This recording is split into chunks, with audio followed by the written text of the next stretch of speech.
जी बिस्मिल्लाहिर्रहमानिर्रहीम to all my viewers and my students. आज की वीडियो में एक नई सीरीज शुरू शुरू करने जा रहा हूँ रिसर्च मेथडोलॉजी के ऊपर। आप लोगों से रिक्वेस्ट है कि मेरे चैनल को आप सब्सक्राइब करें, इसको ज़्यादा से ज़्यादा लोगों के साथ शेयर करें so that other people and other students they can also get the benefits. और मैं रिसर्च मेथडोलॉजी क्या होती है, बिजनेस रिसर्च मेथड्स क्या हैं, क्या क्या किन किन स्टेप से गुजर के रिसर्च की जाती है, इन सब को एक पूरी बुक की शक्ल में मैं एक वीडियो सीरीज बनाऊंगा। और इस वजह से मैं आपसे कह रहा हूँ कि आप इसको ज़्यादा से ज़्यादा लोगों से शेयर भी करें, इसको खुद भी सब्सक्राइब करते रहें। इंशाल्लाह ये वीडियोस जो हैं और इससे आने वाली वीडियोस आपके लिए बड़ी हेल्पफुल साबित होंगी। रिसर्च बेसिकली है क्या? रिसर्च मेथड्स या बिजनेस रिसर्च मेथड, सबसे पहले हम ये देख लेते हैं कि रिसर्च बेसिकली है क्या। मैं इधर से बुक से पढ़ता जाऊंगा, साथ साथ आपको एक्सप्लेन करता जाऊंगा, ताकि आप स्लाइड्स को रोक के एक दफा उधर पढ़ें भी कि क्या लिखा हुआ है। फिर मेरे अल्फाज जब आप सुनेंगे तो आपके लिए चीजें समझना ज्यादा इजी हो जाएंगी। Research refers to search for knowledge. Research is an art of scientific investigation. देखिए, इसने कहा है कि रिसर्च क्या है, एक साइंटिफिक इन्वेस्टिगेशन का नाम है। इन्वेस्टिगेट करना, फैक्ट्स एंड फिगर्स को फाइंड आउट करना साइंटिफिक तरीके से। और जब भी साइंटिफिक तरीके की बात की जाती है, so what does this mean? It means कि स्टेप बाय स्टेप कुछ स्टेप्स को, कुछ प्री डिफाइंड स्टेप्स को फॉलो करते हुए आप एक प्रॉब्लम से लेके उसके कंक्लूजन तक पहुंचते हैं। ठीक है। अब द एडवांस लर्नर्स डिक्शनरी, जो कि बड़ी मशहूर डिक्शनरी है, वो रिसर्च को कैसे डिफाइन कर रही है?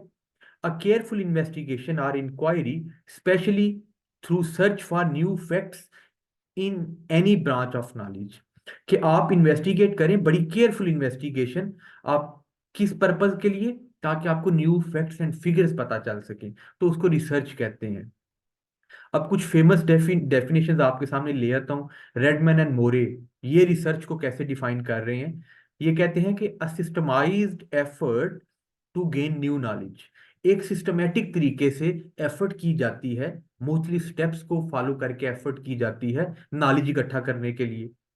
सम people consider research as a movement from unknown to unknown. ठीक है। जो चीजें हमें पता है उससे हमने किस तरफ जाना है? अननोन की तरफ, जिनका नहीं पता।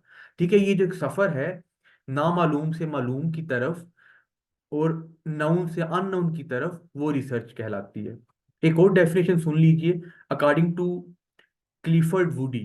क्लिफर्ड और वुडी क्या कहता है? Research comprises defining and redefining problems, formulating hypotheses, or suggest solution to collecting, organizing, and evaluating the data, making deductions and reaching conclusions to determine whether they fit the formulating hypothesis or not fit। इसने क्या कहा कि research एक collection क्या है? Basically आप hypothesis बनाएं और कलेक्ट करें डेटे को, फिर उसको ऑर्गेनाइज करें, फिर उसको इवेल्युएट करें और डिडक्शन करें, मींस के आप अंदाजा लगाएं कंक्लूजन तक पहुंचने के लिए।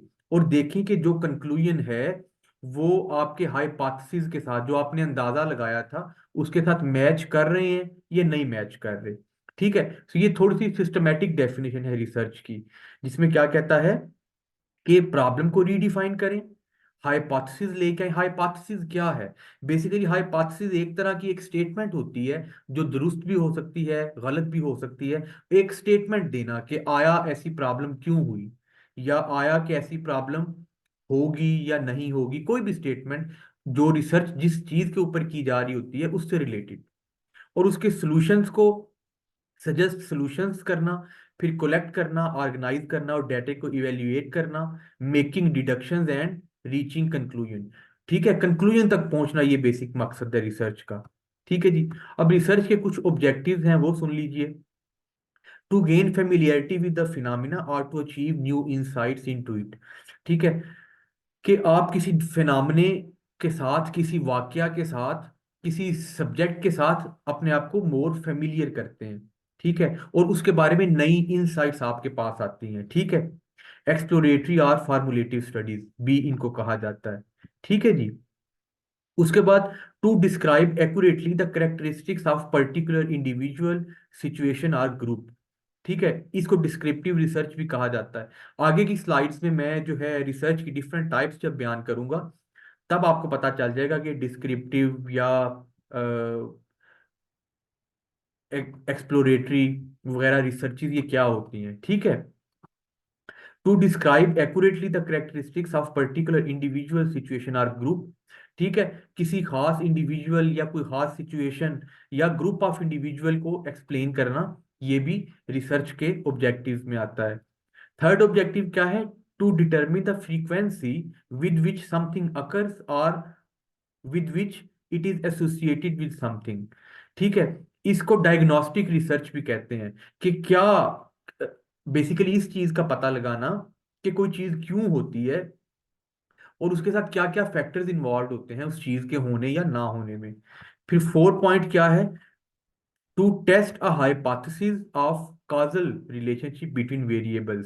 Such studies are known as hypothesis testing research. और अगली है हाइपोथेसिस को टेस्ट करना। हाइपोथेसिस बेसिकली क्या है कि जैसे मैं एक जुमला बोल देता हूँ कि ठंडा पानी पीने से आप when you drink cold water you will be caught by the cold या you will be caught by the flu. So इनके दरमियान क्या है, रिलेशन क्या है, क्या वाकई ठंडा पानी पीने से फ्लू हो जाता है? इसको टेस्ट करना, एविडेंस कलेक्ट करना। तो इस तरह ये भी एक रिसर्च का बेसिकली ऑब्जेक्टिव होता है, और इसी को हाइपोथेसिस टेस्टिंग रिसर्च भी कहते हैं। आपसे रिक्वेस्ट है कि आप मेरे चैनल को सब्सक्राइब करें, दूसरे लोगों तक भी चैनल को पहुंचाएं। मैं इस वीडियो को यहाँ पे रोक लेता हूँ, नेक्स्ट वीडियो मैं आपके सामने बनाऊंगा जो कि टाइप्स ऑफ रिसर्च के ऊपर है। So thank you very much.